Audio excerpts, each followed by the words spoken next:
So next week, as you guys know, Galaxy S20, S20 Plus, and S20 Ultra is going to be announced. There's gonna be a lot of hype surrounding the smartphone. All the reviewers, including myself, are gonna make videos on it, and a lot of you are gonna be excited about it. But I feel like this is the perfect time to take a step back and ask yourself, is the S20 worth it when the S10 Plus is so good? The S20 is gonna hit the market starting at $1,000. And if you want the S20 Plus, which would be the successor to this device, it's gonna cost you $1,200.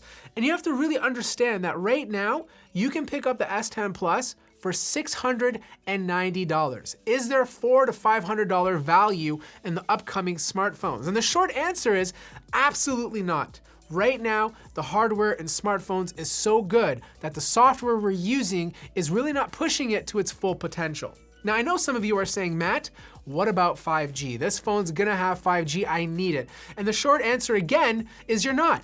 5G is just starting to be rolled out in different markets. The infrastructure is still being built, and by the time it gets saturated enough for the phone to really take advantage of it, it's gonna be another 2 to 3 years. You're paying a premium today to buy a 5G phone when it just makes more sense to wait until 5G is more readily available. Now, I know the specs are gonna be better with the S20, but like, what are you really getting? You're gonna get a bigger display, 6.7 inches. This is 6.4. This is big enough. Yes, they're gonna trim out the bezels. The form factor will be very similar, but you don't need a massive phone in your pocket. In fact, I actually reduced the size of the phone I'm using just because I prefer the one-hand ability. I know they're coming out with 120 hertz. It's gonna have a high refresh rate, and a lot of gamers should be very excited. But for the average, everyday user, it's really hard to notice the difference unless someone really points it out to you. Plus, Samsung is limiting it to 120 hertz at full HD. So if you decide to use it, you have to drop down the resolution,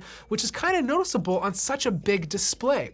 Then there's the question of battery life. Sure, you're getting 4,500 milliamps, but that's to counteract the bigger display and the high refresh rate. I guarantee that battery life between the S10 Plus and the S20 Plus is going to be very similar. The only area that really makes a difference is probably the camera. We're getting a high megapixel count on the S20, but we're still not at the point where the differences every single year in camera improvements are huge. It really all comes down to computational photography. Samsung could jam as many megapixels they want in the S20. It's not gonna make a difference unless their color science is accurate. External speakers are gonna sound very similar. The upgrades to the actual AMOLED panels are gonna be so unnoticeable that it's gonna be hard to tell the difference in terms of color representation. This AMOLED display on the S10 Plus is still one of the best displays to look at, even in 2020. I mean, what other value are you getting? Maybe slightly faster wireless charging, a bigger power brick in the box, but again,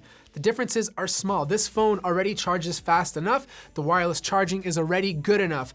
At the end of the day, if you're a tech enthusiast and you've been saving all your money to buy the latest Galaxy device, think about it before you do it, because you can get this device for $690, save anywhere from $300 to $500 depending on which model you wanted, put it in a bank.